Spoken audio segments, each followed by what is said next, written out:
ಸ್ನೇಹಿತರೆ ನಮಸ್ಕಾರ. ಭಾರತದಲ್ಲಿ ಮುಸ್ಲಿಮರು ಸುರಕ್ಷಿತವಾಗಿದ್ದಾರಾ? ಮುಸ್ಲಿಮರು ಯಾವುದೇ ಸಮಸ್ಯೆಯನ್ನು ಎದುರಿಸುತ್ತಿಲ್ಲವಾ? ಭಾರತದ ಮುಸ್ಲಿಮರಿಗೆ ಅಡೆತಡೆಗಳು ಎದುರಾಗುತ್ತಿಲ್ಲವಾ? ಭಾರತದಲ್ಲಿ ಮುಸ್ಲಿಮರು ಅಭದ್ರತೆಯ ವಾತಾವರಣದಲ್ಲಿ ಬದುಕುತ್ತಿಲ್ಲವಾ? ಈ ಬಗ್ಗೆ ಸ್ವಲ್ಪ ಮಾತನಾಡೋಣ. ವೀಕ್ಷಕರೇ, ಭಾರತದ ಸಂವಿಧಾನದಡಿಯಲ್ಲಿ ಮುಸ್ಲಿಮರು ಸುರಕ್ಷಿತರು ನಿಜ. ಭಾರತದ ಸಂವಿಧಾನದಲ್ಲೂ ಮುಸ್ಲಿಮರಿಗೆ ಯಾವುದೇ ಸಮಸ್ಯೆ ಇಲ್ಲ ನಿಜ. ಆದರೆ ಸಂವಿಧಾನದ ಆಶಯಕ್ಕೆ ವಿರುದ್ಧವಾಗಿ ಆಡಳಿತ ನಡೆಸುವ ಅಧಿಕಾರಶಾಹಿ ಭಾರತದಲ್ಲಿ ಮುಸ್ಲಿಮರು ಸುರಕ್ಷಿತರು ಎಂಬುದು ನಿಜ ಅಲ್ಲ. ಹಾಗೆ ಭಾರತದಲ್ಲಿ ಮುಸ್ಲಿಮರಿಗೆ ಯಾವುದೇ ಸಮಸ್ಯೆ ಇಲ್ಲ ಎನ್ನುವುದು ತಪ್ಪಾಗುತ್ತದೆ. ಈಗ ಭಾರತದಲ್ಲಿ ಮುಸ್ಲಿಮರು ಸುರಕ್ಷಿತವಾಗಿದ್ದಾರೆ ಎನ್ನುವುದು ನಿಜವಾಗಿದ್ದರೆ ಕೊಳತ್ತ ಮಜಲಿನ ರೆಹಮಾನ್ ಕೊಲೆಯಾಗಬಾರದಿತ್ತು.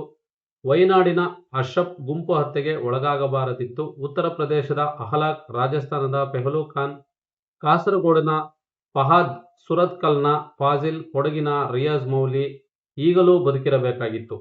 ಅವರನ್ನೆಲ್ಲ ಬಿಡಿ, ಗುಜರಾತ್ನಲ್ಲಿ ಸಂಸದರಾಗಿದ್ದ ಎಹ್ಸಾನ್ ಜಾಫ್ರಿ ಸಾಬ್ ಅವರು ಜೀವಂತವಾಗಿರಬೇಕಾಗಿತ್ತು.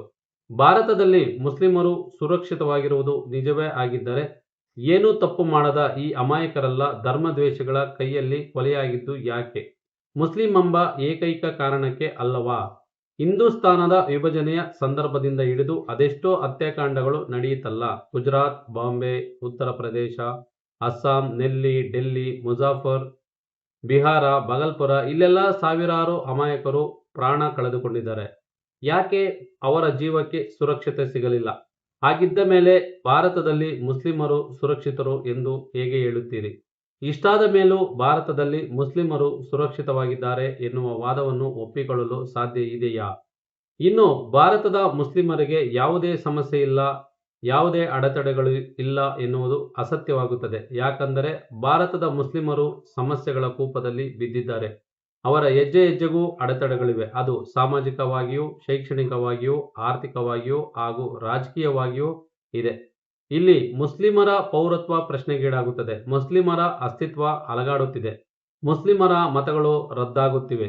ಇನ್ನು ಮುಸ್ಲಿಮರು ತಿನ್ನುವ ಆಹಾರ, ಧರಿಸುವ ಬಟ್ಟೆ, ಅವರ ಪೂಜಾ ಪದ್ಧತಿಯ ಕಾರಣಕ್ಕೆ ಸಮಸ್ಯೆಗಳು ಎದುರಾಗುತ್ತಿವೆ. ಹಿಜಾಬ್ ಧರಿಸಿ ಕಾಲೇಜಿಗೆ ಹೋದ ಮುಸ್ಲಿಂ ಹೆಣ್ಣುಮಕ್ಕಳನ್ನು ಹೊರಹಾಕಿದ್ದು ಇದೇ ಧರ್ಮದ್ವೇಷದಲ್ಲಿ.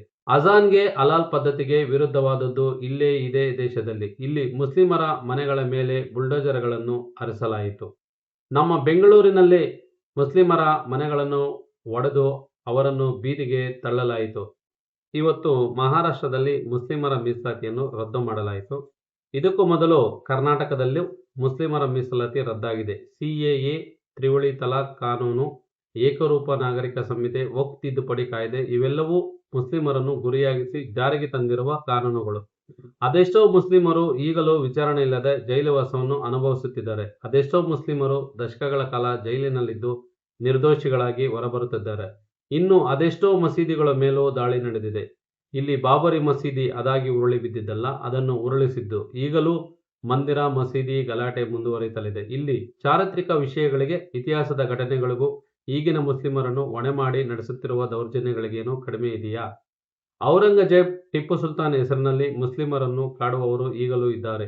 ಅವರು ಆಡಳಿತದ ವ್ಯವಸ್ಥೆಯ ಭಾಗವಾಗಿದ್ದಾರೆ. ಖಬರಸ್ತಾನ್, ಸ್ಮಶಾನದ ಹೆಸರಿನಲ್ಲಿ ರಾಜಕೀಯ ಮಾಡುವವರೇ ಈ ದೇಶವನ್ನು ಆಳುತ್ತಿರುವವರು.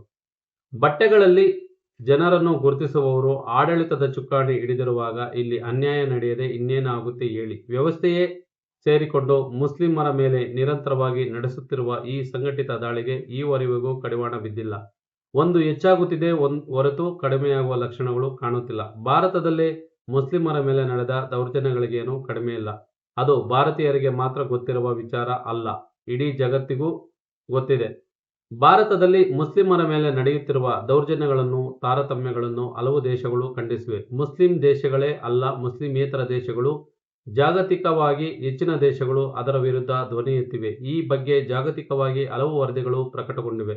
ಅನೇಕ ಪುಸ್ತಕಗಳು ಹೊರಬಂದಿವೆ. ವಿಶ್ವಸಂಸ್ಥೆಯಲ್ಲೂ ಆ ಬಗ್ಗೆ ಅನೇಕ ಮಾಹಿತಿಗಳಿವೆ. ಈ ವಿಚಾರ ಜಗತ್ತು ಸುತ್ತುವವರಿಗೆ ಗೊತ್ತಿಲ್ಲದೆ ಇರುವ ವಿಚಾರ ಏನೂ ಅಲ್ಲ. ಈ ದೇಶಕ್ಕೆ ಏಕತೆ ಮುಖ್ಯ, ಶಾಂತಿ, ಸಾಮರಸ್ಯ, ಸಹಬಾಳ್ವೆ, ಮಾನವೀಯತೆಯೇ ನಮಗೆ ಮುಖ್ಯವಾಗಬೇಕು. ಇಲ್ಲಿ ಎಲ್ಲರೂ ಸುರಕ್ಷಿತವಾಗಿರಬೇಕು, ಎಲ್ಲರೂ ಸಮಸ್ಯೆಯಿಂದ ಮುಕ್ತರಾಗಬೇಕು. ಅದು ಸಾಧ್ಯವಾಗಬೇಕಾದರೆ ಈಗ ಇರುವ ಸಮಸ್ಯೆಯನ್ನು ಗುರುತಿಸಬೇಕು ಮತ್ತು ಅದನ್ನು ಧೈರ್ಯದಿಂದ ಪ್ರಸ್ತುತಪಡಿಸಬೇಕು. ಹಾಗೆಯೇ ಸುರಕ್ಷತೆಯನ್ನು ಖಾತ್ರಿಪಡಿಸಬೇಕು. ಸಮಸ್ಯೆಗಳಿಂದ ಮುಕ್ತರಾಗುವ ದಾರಿಗಳನ್ನು ಕಂಡುಕೊಳ್ಳಬೇಕು. ಅದಕ್ಕೆ ಬೇಕಾದ ರಾಜತಾಂತ್ರಿಕ ದಾರಿಗಳು ಕೂಡ ಸರಿಯಾದ ಕ್ರಮವೇ ಆಗಿರುತ್ತದೆ. ಅದು ಬಿಟ್ಟು ಇರೋ ಸಮಸ್ಯೆಗಳನ್ನು ಬಚ್ಚಿಟ್ಟು ಸಮಸ್ಯೆಗಳೇ ಇಲ್ಲ ಅನ್ನುವುದು ಪರಿಹಾರ ಒದಗಿಸಲ್ಲ. ಅದರಿಂದ ಇನ್ನಷ್ಟು ಹಾನಿಯೇ ಹೊರತು ಲಾಭ ಅಲ್ಲ ಅನ್ನುವುದನ್ನು ನಾವೆಲ್ಲರೂ ಗಮನಿಸಬೇಕಾಗಿದೆ.